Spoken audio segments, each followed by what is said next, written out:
Halo teman-teman, bahas saham kembali lagi dengan channel bahas saham. Seperti biasa teman-teman, saya akan kembali membahas saham yang menurut saya eh, cukup baik untuk dibahas dan mungkin banyak teman-teman juga menanyakan minta tolong dong dibahas saham ini gitu ya.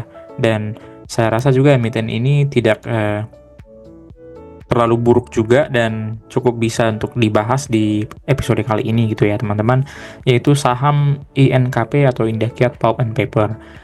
Nah, mungkin banyak yang bertanya kenapa saya membahas emiten ini, karena beberapa periode sebelumnya emiten ini sempat turun cukup dalam, teman-teman. Ya, memang karena dia mencatatkan laba atau performanya terlihat minus ya, atau tidak menghasilkan laba di periode kuartal ketiga di tahun 2024.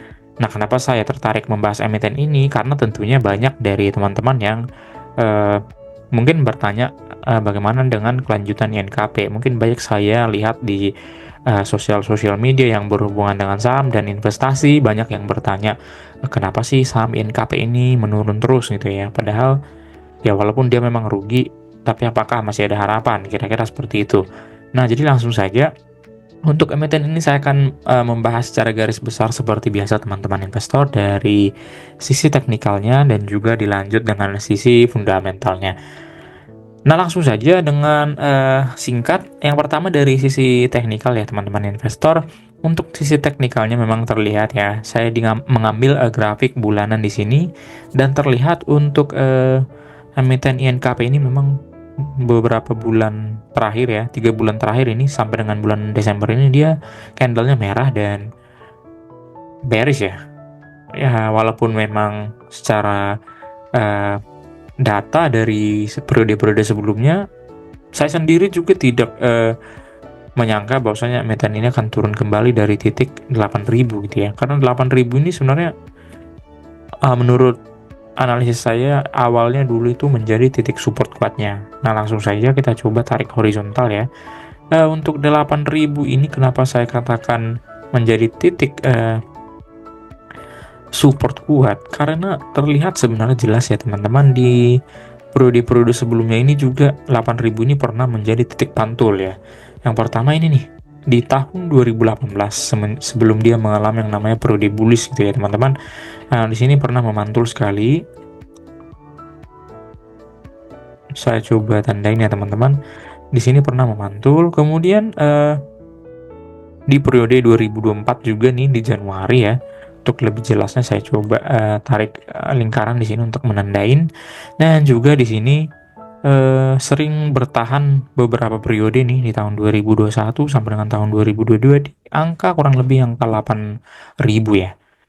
Saya coba tambahin lagi di sini di periode 8.000. Nah, mengapa saya katakan ini menjadi titik yang menurut saya cukup signifikan juga untuk menjadi titik support kuat gitu ya. Ya walaupun memang ya kalau kita lihat secara teknikal teman-teman, saya coba tambah titik support lanjutan di sini ya. Memang di angka harga sekarang juga bisa kita katakan juga menjadi titik support ya. Ya memang inilah teknikal ya teman-teman. Tidak ada uh, garis ataupun support yang bisa menjadi patokan sebenarnya kalau bicara mengenai teknikal gitu ya. Tapi dari sisi teknikal ini kita bisa menge-entry titik start kita untuk memiliki suatu emiten gitu. Nah, ini juga saya rasa teman-teman di angka 7.000 ya. Atau ya di 7.000 deh teman-teman. 7.000 ini juga saya rasa menjadi titik support berikutnya karena di sini dia pernah memantul. Kemudian di sini juga ya kurang lebih sama di angka 7.000. Kemudian di sini angka 7.000 juga nih teman-teman. Nah, sekarang yang menjadi pertanyaan apakah nanti di angka 7.000 ini dia akan memantul? Bisa saja terjadi ya teman-teman. Nah, kalaupun dia jebol ya, kalau memang emiten ini jebol kembali dari angka 7.000, saya yakin dia akan menuju ke sini nih teman-teman.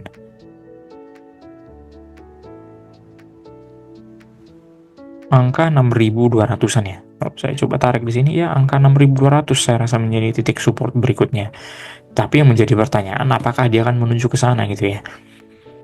Ya tentu saja mungkin karena untuk sekarang fundamental nanti coba akan saya lihat ya di fundamental dia terlihat memang laba kuartal ketiganya minus yang mengakibatkan laba sampai dengan kuartal ketiga itu eh, sangat berbeda jauh kalau dibandingkan dengan periode tahun 2023.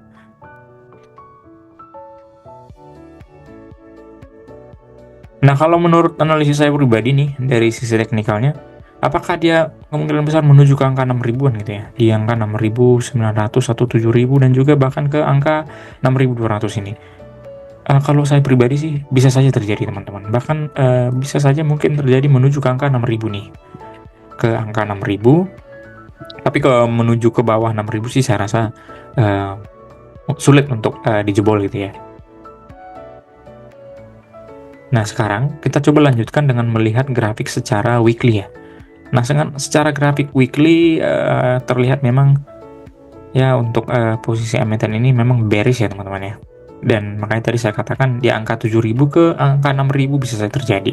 Karena angka 6.000 ini jelas terlihat di sini teman-teman. Angka 6.000 ini menjadi titik support, maksud saya titik resisten di tahun 2017 dan menjadi titik support di tahun 2019 ya maksud saya. Dan 2019 dan ya bisa kita katakan sih di tahun 2019 ini dia 2 kali terjadi menjadi titik support gitu ya. Nah, kemudian di tahun 2020 memang angka 6.000 ini menjadi titik resisten ya teman-teman ya. Nah, ini yang saya katakan bisa saja terjadi nih.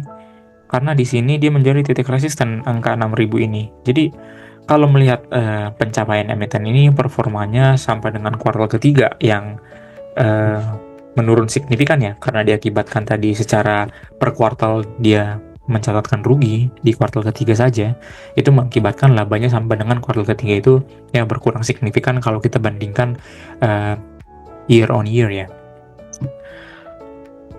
Dan kalau prediksi saya sih teman-teman, dia akan menuju ke angka 6.000 nih.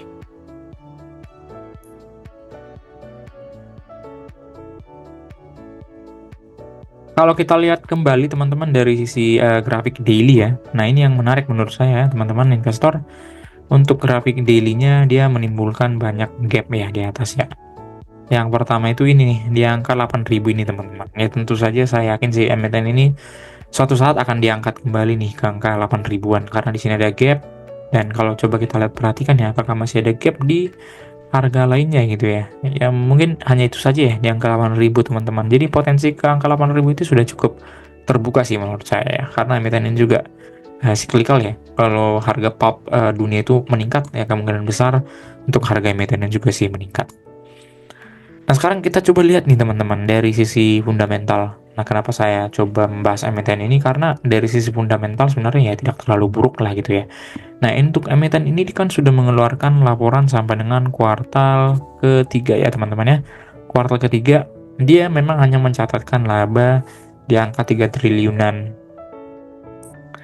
Angka 3 triliun di kuartal ketiga, dan kalau kita setahunkan juga ya sangat jauh ya dari angka tahun 2023 yang mencapai angka 6,3 triliun. Ya hanya setengahnya saja gitu ya. Walaupun memang dia nanti sampai dengan kuartal keempat atau annual, dia mungkin akan lebih keras nyampe di angka 4 triliun atau ya bahkan 5 triliun. Kalau memang saya yakin sih tidak ya. Nah, kemudian laba 3,4 triliun ini dia hanya mencatatkan earning per share nih, kita setahunkan hanya di angka 800. Ya sangat berbeda signifikan nih teman-teman kalau kita bandingkan dengan earning per share di tahun-tahun sebelumnya. Yang bahkan di tahun 2022 saja dia mencapai angka 2.300 gitu ya, sangat jauh sih. Nah, kemudian dari sisi ROE juga, ROE-nya ya mencapai angka 4 ya. Atau kita katakan saja 5. Ini juga kalau kita bandingkan dengan ROE tahun-tahun sebelumnya itu ya sangat jauh ya. Dan kalau kita lihat dari grafik yang lebih jelas di sini, ya laba bersihnya ini bahkan lebih rendah dari laba bersih dari tahun 2018 nih kalau kita bandingkan gitu ya teman-teman.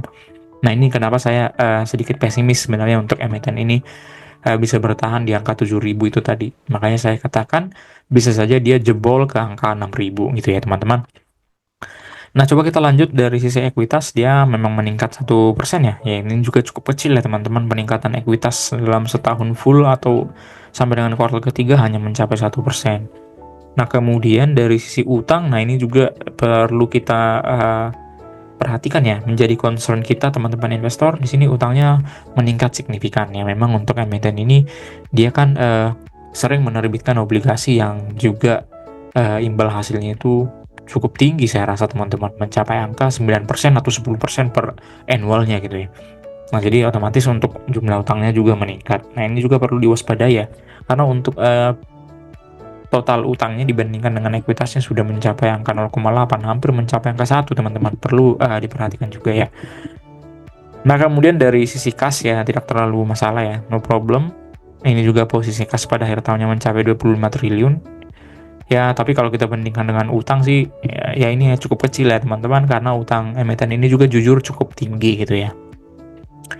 Nah, kemudian kita masuk nih ke harga yang expected ya dari emiten ini. Ya, kalau saya lihat sih dari perhitungan saya pribadi dengan Excel ini, saya membandingkan PBV dan PER wajar yang pernah diraih 5 tahun ke belakang.